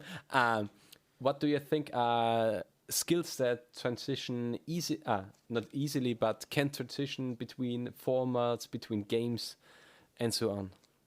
Okay, that's a good question. I feel like the basic skills you need are very similar in most games. It's about finding your strategy. You have to have a game plan for every matchup, and then execute that game plan. And that is important in Legacy, like the deck that I play there, like Band Miracles. You have a lot of cards in there which are important, let's make it easy, like Terminus, which removes all the creatures, doesn't really matter against combo decks. At the same time, Force of Negation isn't that great against most creature decks, which is also obvious, I guess. But then you have to have a game plan, you have to set up your game plan with your Ponder, your Brainstorm, and execute it well. And I think that's very similar as it is in Pokemon, even though the gameplay is completely different. It's so important that you have your game plan, what you want to do. You have to think ahead, and with thinking ahead, I don't mean chess-wise, where you already know what's happening in 10 turns, but you know your basic strategy, and you know you will reach a climax point where, for example, in Pokemon, you'll play your Gambler to shuffle back in your hand. You need to time this correctly, because sure, you put more cards into your deck, but at the same time, you restrict your options, because before you had maybe 30 cards in your hand, you had all the options. Now you shuffle them in, and you hope to roll to fail the coin flip to only draw 1 card. Then the opponent can, of course, use this as your weakness, because now he can maybe go aggressive and kick out your Pokemon and win via prizes, even though you're great at putting cards into your deck. So you really have to know what's your strategy in these different matchups and how to time your cards. And I think that's just a general thing. It doesn't matter if you play Standard, Legacy, Pokemon. It's just in all these competitive card games, you just have to know your matchups and you have to have a game plan for every matchup. That is what will be the most important thing if you want to go competitive. So that's basically the takeaway here. I mean, the takeaway here is you should play the old formats. They are great. I agree. Yeah, definitely. And affordable, as we heard about old school Pokemon 99 and everything else. Oh yeah, they're all affordable, and the great part about the Magic, actually in Pokemon it's the same. You can spend any amount of money you like to get your bling bling or promo cards or whatever. In Pokemon it's the same. If you like to get your first edition Blastoise, make sure you got your I think it's between 1,000 and 2,000 euro. If you want it English, it's probably closer to like 5,000 euros each. You can dish out a lot of money if you so desire, but at the same time you can, as I said, I think I bought the best deck. I actually bought most of the card first edition, and it didn't even cost me 100 euros. So you can go between just a little money and a lot of money, and you just can decide on your own, and it does mostly not impact the power level of your deck, just the pimpness of your decks, I guess. Yeah, pimpness is great. Pimpness is really great. Yeah, I think the personalization is great, right? I'm a huge fan of alterations, for example, which make your deck really like special and personalized. Altars are also really cool. I mean, I love my altars that I've got for my Death in Texas. It's still my pet project to fully alter this. Yeah, I'm not sure when it is finished, but I will certainly tweet it once once the full 60 are altered. Yeah, looking forward to that. So yeah, it will be great. And with this, I think we can switch to our next topic, which would be the Christmas wishes from our guest and also from our cast. Yeah, I think we could start with Daniel. 2020 is now on its last stage, or the last few days of 2020 have now begun. What are your wishes for Christmas and your wishes for 2021? Magic regarding Magic, yeah. Regarding Magic, yeah. I mean, I have some wishes for my own personally. I want to get some more dual lands, of course, to complete my selection of cards that I basically can play each and every deck that I want to. And for that, I'm needing a couple of more dual lands, so that's maybe some kind of wish. This is just what I wanted to do. For Magic as a format, or let's say Legacy as a format in specific, I personally like the format as is, actually. I just hope that Wizard will be able to print new cards that are relevant to the format, but just don't reshape it completely like we saw in the last couple of years, actually. So it can be just small, impactful cards like, I don't know, for example, would maybe be Fatal Push or something like that. Just small, simple cards that don't really break or reshape the format. I like cards like these, as they can just get maybe some new decks into the format and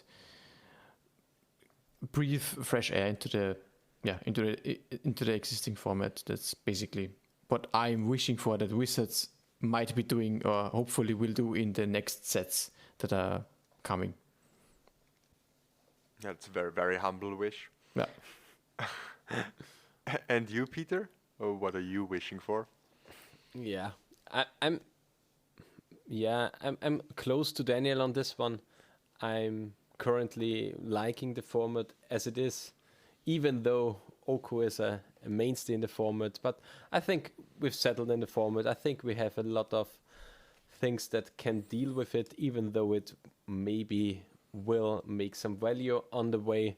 I mean, I'm the painter guy here, so I have my, in the future, again, 6 outs to Oko in the main deck in form of Pyroblast, so it shouldn't be that big of a problem. And with that, I think what I want Wizards to do in the near future is maybe print more symmetrical hate effects. But yeah, I think that's all for me. Okay, and for you, Mark, what are your wishes for Christmas and for 2021? So I agree that the legacy format is great right now. I don't understand the haters that always want to ban something. I'm mostly on the side of unbanning things. I only want to ban things when there's something like completely ridiculous, completely dominant. Like I did actually agree a lot of the decisions that Wizards made in the last year, where they banned Breach, where they banned Ren and 6. I would rather see some unbans of the. I think there's a lot of cards on the banned list currently in Legacy that could be unbanned. Like I don't think that, for example, a card like Jafgamor's Bargain, which seems like a worse Griselbrand, will actually have a huge impact. It will maybe allow some more combo decks, but they can use some strengthen, so I don't mind that. And yeah, again, there's some other cards I think they could unban. And then what would I wish for new cards that they print? So of course I would love that the legacy format doesn't change this rapidly, because we all love the format for being able to stick to our deck also for a couple of years and not have to change it every few months. And as such, I would like less haymakers. And then I like more interactive cards. Like I hate the non-interactive cards. Like I think non-interactive cards that just also kill archetypes are bad for the game. And these like cards like Plague Engineers is not really great, even so you wouldn't ban it on power level. Cards like that, or also cards like Allosaurus Shepherd. I like that they strengthened the Elves archetype, but I think the way that they did it, I don't like it really, because it says you don't interact as a blue deck. And I think I'd rather see something that draws them cards or give them mana, or just something to strengthen their combo or their deck in general, but not just forbid interaction, which is, I think, in my opinion, the best part of the game. Then the second thing I would like to be printed is cards in the direction of Brainstorm. Maybe not the power level of Brainstorm, but the choices that Brainstorm give you is really great. And I like games where you do have a lot of choices. Then my last wish, so I have a lot of wishes, sorry, but the last wish would be that they redo the companion mechanic and actually make it good, because I think the mechanic itself is so great. When I saw Lutri being spoiled, I was immediately in love and thought it was a great mechanic. You have to give a lot, but you get a lot. Like, what do I mean by this? By Lutri, you can only play singletons in your deck, which is a really huge restriction, and you would never do this without Lutri being there. But then you get this card that is just awesome, and you can always play it. But then they nerfed it into unplayability just to make some other cards which they printed, which were completely ridiculous, because the deck, like the restraint on your deck, is just not harsh enough. Like playing 80 cards is just not a very harsh restriction. If they just made it play 100 cards or maybe 120 or something, it would be a lot more interesting and a lot more balanced. So I would like to see the original mechanic, but with like deck restrictions that are actually restrictive enough that they are not an auto include, and that would spawn new archetypes, and that would be super interesting, and I would love to see that, and that would be my biggest wish. The companion mechanic was great, but for me, something that I disagreed here was I wanted the companion mechanic to do something for specific archetypes. and don't be value engines. For me, the problem with Lurus was that it was just too good as a value engine, that it fit into too many strategies that can abuse it actually. I think the biggest problem again is that the restriction on your deck isn't that big. I think with Lurus, it's obvious that they could have just said every card has to cost 2 or less mana, and maybe that would have actually made it balanced. But the way that they worded it, there were actually legacy decks like Storm, which could just add it for free, and that is really bad design. Or like in Vintage, it was completely ridiculous because the restriction is basically not there. You can still play your forces and all the cards. And that is a problem. If you just get this card for free, that is completely ridiculous. And that is the first time they had to ban something like in Vintage, right? Because it was just too good. And I just think it's all about the deck restrictions. If you just make the restrictions tough enough, you will see archetypes that didn't exist before getting fueled by this sweet mechanic that basically gives you an 8th card in your hand. Yeah, it's basically like we said in one of our previous episodes. If there's basically 2 ways for the companions to go along. Either you have a lot of companions with a lot of different deck restrictions, or you just ban them completely, or make some rule change like they did. So in the sense of diversity, I'd like to say that I think more companions could be great for the game as a whole. Yeah. I mean, it was the problem. If you have harsh deck restrictions, I think it would solve itself, because not every deck would be able to play a companion. But with the soft restrictions we had with the Ikoria companions, it was just too easy to fit the companions into a shell.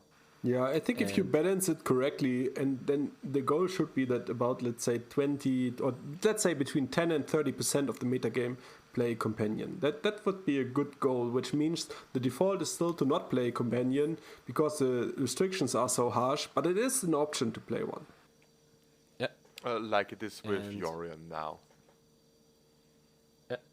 Yeah, the thing with Yorion now is the restriction isn't very harsh, but the payoff isn't very good. Like, you still have to pay 3 mana to draw a card, which is kind of casting Divination, which is a card you would never play. So the payoff is just not there anymore, which I don't think is the way to go. I think it's now they basically have a light restriction with a very light payoff. What I would like to see is a harsh restriction with a huge payoff. That would be so cool, because it would really spawn archetypes. Because these light restrictions, they just say, okay, you take an existing deck, you take these light restrictions, you fulfill them, basically still have the same deck, and add this companion, and that's boring. Oh yeah, that's true. That's where I can agree on. I agree too.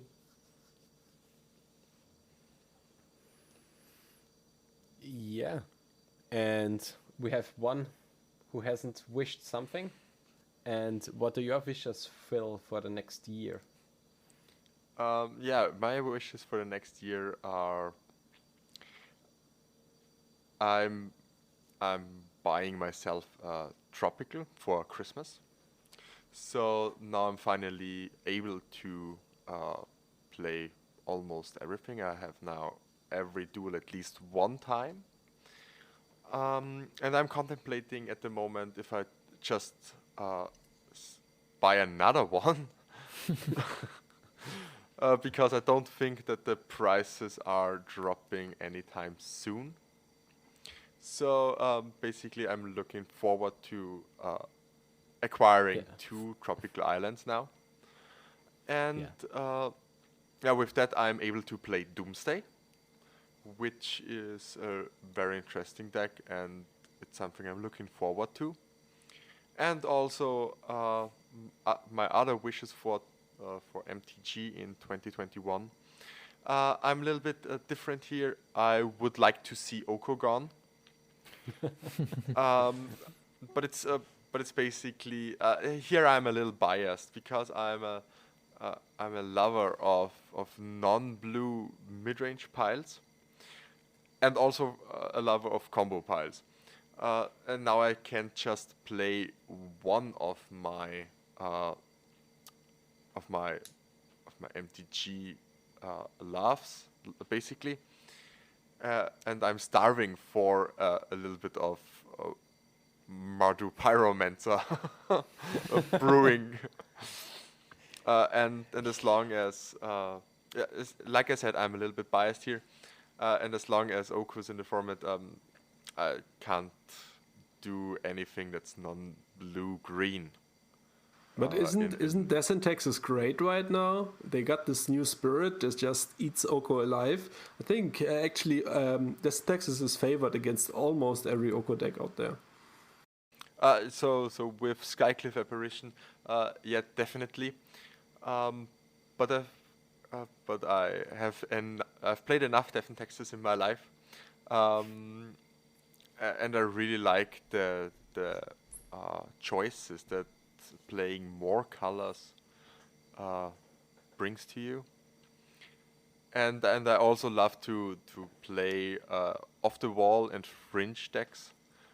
Like a friend of mine said, I love fringe shit piles. And I like to tune them, and often I do this to a little bit of success, like my two co-hosts can confirm. So yeah, like I said, I'm a little bit biased here. That's the only thing I would like to be banned. And like you said, Mark, there are a lot more unbans than bannings that could happen. I would love to see Lurus get unbanned, like we said in the end of year legacy roundtable from Joseph Dyer. We think, or my opinion is that unbanned Lurus with the current companion errata won't do anything won't do any damage for the format, and it probably also won't push the blue decks further. So what it basically does is push Devon Texas and push maybe a Dead Guy A-like brew or some Chund-like mid-range pile, and it would bring more diversity into the format. I'm not sure whether the Christmas wishes are open for discussion, but I would disagree with this, because I think that Lurus would just go into every combo deck, and decks like Doomsday would just love to have Lurus, and they would always have to play it just because it's free to play for them, right? And I think that's not a good thing to have, just a card that is just a companion that is free for a lot of decks in Legacy. And then I'm not sure it would actually push Death in Texas, because you have to cut the Skyclave Apparition, which is a huge part of Death in Texas. I forgot about the Skyclave Apparition here, yeah. But I would just love to get something with the ability of Lurus that you can play in the main deck. Let's agree on them printing more companions that are balanced. oh yeah, that's kind of great, yeah. And also, yeah, that's basically my wish from Wizards of the Coast, to buff the non-blue fair decks. That would be great. That's a good wish. Yeah. Definitely. Yeah, and with that we have our last topic of the day now. After we wished for everything, we got another wish, and this one is I mean, Mark, you said you had another big deck to introduce everyone to, because hull breaching is everywhere now. That's actually not at all what I said, but it's okay. I just said that in the last couple of days I discovered a new archetype, which I like to explore more and which is very fun because I have been very committed to Band Miracles for a long time now, but I got a bit frustrated lately on MTGO. There's just one deck. It's literally one deck that you can't beat, or maybe it's a couple of decks that I clump together as one deck, and that would be the Cloud Post decks. You have no option. Your deck is not built to beat this card because they will just dominate the late game by just hardcasting an Emrakul, and there's nothing you can do about it, or just I don't know, getting out Eye of Ugin, and you just can't do anything against it. So I have been frustrated with Band Miracles. I think from the last let me count 10 matches that I played 5 of them against Cloud Post decks on MTGO, which is completely ridiculous. So I might have run into a lot of them, but there are also a lot of them, so it's not a good choice. And so I was thinking about what else I could play, and then I just saw Jeff White posting a Hull Breacher list with a Hull Breacher Days Undoing combo. And I actually was thinking about that list or that combo before. I actually talked about it in Julian's podcast, Everyday Eternal, about it, that I had the idea of basically bringing back Splinter Twin to Legacy, because you can end of turn flash in the Hull Breacher and then in your turn Days Undoing, and what that would do is give you 7 cards. The opponent would go down to 0 cards and you would get 7 Lotus Petal along the way, which is, in my experience, I cannot imagine a lot of situations where that is not just game over because you have a full hand, you have infinite mana, your opponent has no cards in hand, and even if they're very ahead on the board, you can just get back into the game so easily. It's just ridiculous. So it's basically win the game. So it's Splinter Twin. It is Splinter Twin. But the difference to Splinter Twin is that both pieces are blue, so you can pitch both of them to Forcible, which is super important. And both pieces are good on their own. So Hull Breacher is obviously just good on its own because you can just sometimes play it in response to a Brainstorm and just win the game by doing that. But why is Days Undoing good? Days Undoing is good because of the Planeswalkers that you would play. And the Planeswalkers that you would play are Teferi and Narset. And of course, Narset does a very similar thing to Hull Breacher. Your opponent only draws 1 card. You draw the full 7, which is great.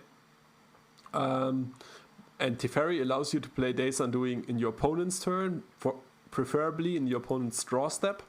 So if you have like a Narset out, you just Days Undoing in their draw step, they go down to 0 cards, and you don't end the turn, you just draw up to 7 cards. So Teferi is very good with Days Undoing as well. So I saw this shell from Jeff, alias Pokimoki on Twitter, and I immediately had to try it out. He had like Noble Hierarchs in it, and I went 4-3 in the challenge, which is not like great, it's okay. Made a couple of play mistakes. I think I could have gone 5-2 if I played a bit better. But yeah, I didn't really like the Hierarchs, but the idea itself, I liked it before, and then I saw this list, and it was like really fleshed out. Like, I think that Jeff White is the best deck builder right now for Legacy. He's so creative, has a lot of ideas, and knows the format so well because he's playing so much. And he's also very smart. Yeah, he's also the inventor of Pokepile. That's true. And so I kicked out the Noble Hierarchs and instead replaced them with my style of cards, which would be Terminus, More Ponder, the Sylvan Library, and actually Gaia Reach Sanatorium, because that can actually completely lock out your opponent with Hull Breacher or Narset. It's unfortunately bugged on Modo, so you can't play it right now. If you use it in combination with Hull Breacher, you have to discard 2 cards and your opponent doesn't have to discard, which is pretty bad. It's basically build your own Bazaar of Baghdad, draw 1, discard 2. And but yeah, so I replaced those cards, made it very controlling. I 4-1 my first league with it, only losing a match where the bug mattered a lot, which I might have won otherwise, I don't know. So it was great, and I'm gonna play it a lot more, and it's obviously a lot better against Cloud Post because you can just lock them out of the game and never have them draw a card ever again. So you actually have a win condition now. That's something I really enjoy in control shells, that you have the oops I win button basically. That's the reason I only played control shells with painter combo in it, because you can still do a control game, and sometimes you just press oops, I won. Yeah, and that's really great. It's a really new angle for Band. It's of course not as controlling anymore as the original Band Miracles list. You have to cut a lot of your late game cards like Shark Typhoon, and I actually cut down to 0 Jaces, which is sad. I love that card. But you have to cut down these late game control options. But you have this combo, and as I said, Hull Breacher into Days Undoing is just game over. Yeah. So what's basically happening here? Is now you're evolving from a control player into a combo player, and this is your first step. No, that's not at all what's happening. One of us. I love to play Splinter Twin. Just as almost anybody, I love to play Splinter Twin back in the days, and I just still play it as a control deck with an oops I win button, which is again normally like it wasn't needed for a really long time in Legacy, but now I think it's more needed than ever with all these cloud posts popping up everywhere. Yeah, I think there was the time when I think it was Ikoria where Song of Creation was spoiled. I was experimenting with it, building various different lists, playing the deck for 2 weeks, a lot of leagues, burning a lot of money because I couldn't build the deck correctly to function, because the problem was either you built it to save, then your combo was just bad, or you built it as a fast combo, then it was just a bad TES list or something like that. And yeah, in this time period there was actually Splinter Twin coming up. I don't know who the creators were that were playing it, but I think Max Dorschen actually was one of the guys that was playing Splinter Twin for a few weeks or something like that. I think Daniel and I we talked about it back in the store or something like that. Mm-hmm. Because I actually tried this version, but as already was mentioned, the card Splinter Twin on its own just feels like a dead card sometimes. It just doesn't do anything on its own, and it's 4 mana, so... Yeah, it's 1 mana too expensive. Yeah, and also the really other part, good. both parts are not that great on their own. But the fun part again with Hull Breacher now is both parts are blue, both parts are great. It's really just you have Splinter Twin now in Legacy, and you can play it even more combo heavy than I do. You can also jam 4 of each and really have it be a combo deck. It's insane. No, for sure. Maybe I have to look into this as well, because I really like the idea of Splinter Twin also in Legacy, but it just felt a little bit too weak overall. So yeah. There's no reason to play Splinter Twin now with sure. these 2 cards now. Yeah. Yeah. Unfortunately, I think the Hull Breaches are a little bit expensive. Oh yeah, 70 tickets I think. Yeah. So I need my Mana Traders account for this one to borrow you some cards, Phil, again. So we can work that out for sure. You have to can borrow try me it. some cards for the Italian event on 27th. Sunday. Yeah. I think. But I'm actually boycotting Modo right now. I'm gonna only play again once I fix Gaia Reach. I wanna play that card, and I'm so pissed that I spent like 70 tickets per Breacher. Actually, I got them lent this time by Jeff. I think it's really like if you spend that much on a card and then it's bugged, it's really annoying.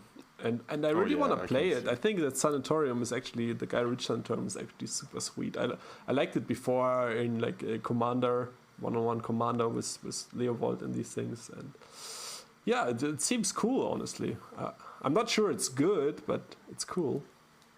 Yeah. Would you play it as a one-off, or would it be? Yeah. It's legendary. You never would play too. Okay.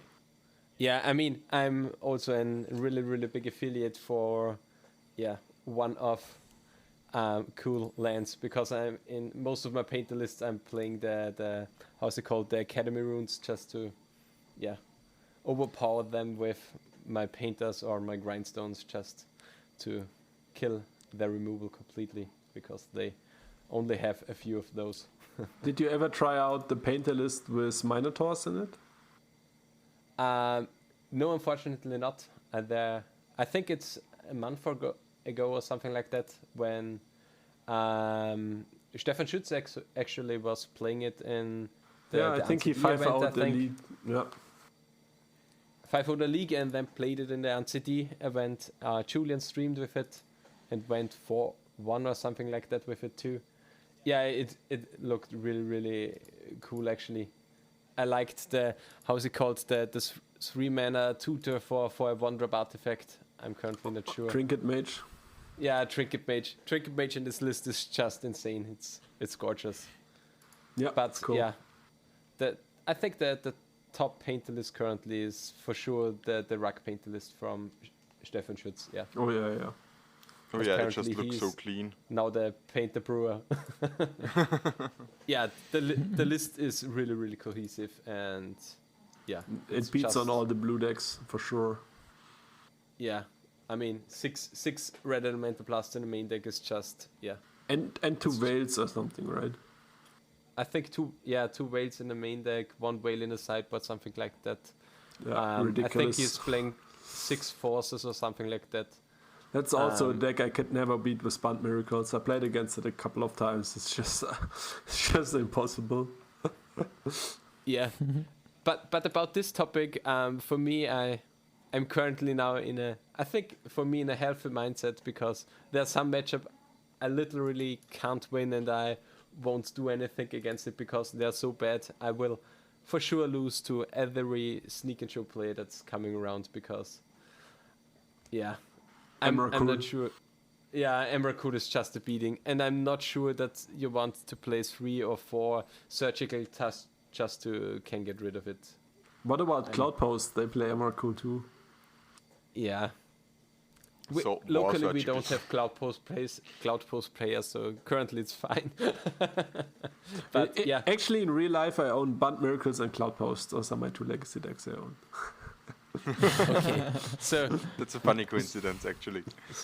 so if you come around, you have to take Band Miracles actually. Oh, I never play the Cloudpost. I just own it because I don't like the deck. So there's one person less that can play it. Actually, the only restricted card in the entire deck is Tabernacle, and it's only a sideboard card. So I think it's a pretty easy deck to build. Cloudpost it's actually a really cool deck. It's really cheap for legacy standards. If you cut out the Tabernacle, it's really cheap. It's one of the cheaper tier 1 decks. I think it's tier 1 or tier 1.5. It's maybe tier 1. So, mono green Cloudpost. Yeah, it's currently definitely on the rise. Yeah. It's also very fun to play. The big thing that the deck got is Elfish Reclaimer. It's just a perfect card for the deck. Yeah, tutoring up everything you kind of want for each situation is apparently really, really big. and a very good target for your Green Sun CNET. Before that, you didn't have a lot of good early game targets for Green Sun CNET. Yeah. Do they play Green Sun Zenith? For which creatures are they tutoring to? Yeah, the most Pride important Hours. one is always Primeval Titan. It's just game over for most decks once you tutor for 1. So they play usually 4 CNET and 3 Titan. Okay, yeah. I completely dismissed the Titans. I'm just about the old colorless shells where you only had only the Titans, the Emrakuls. Yeah, if you want to play Cloudpost, guys, for everyone out there that wants to play Cloudpost, don't play the colorless shells. They are okay too, but green post is better, I think.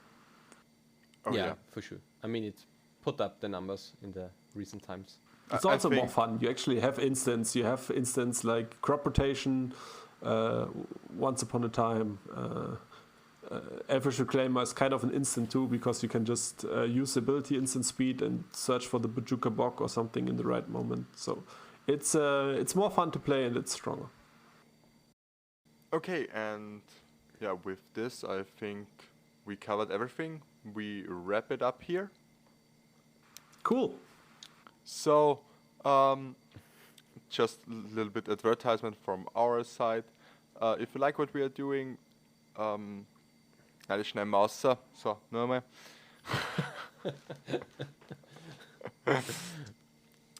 So I think we wrap it up here. Daniel, how can we find you? It's at Flying Delver on Twitter. Peter, what about you? You can find me on @unicornlord, but the O in the Lord is a 0 at Twitter. And you, Mark, how can we find you? You can also find me on Twitter. It's @ICameToGame with an underscore between all the words. And you can also find me on Twitch, which is twitch.tv/Pemmen. Sorry. And as always, you can find me on Twitter. It's @FinnegMTG, PHINEKMTG.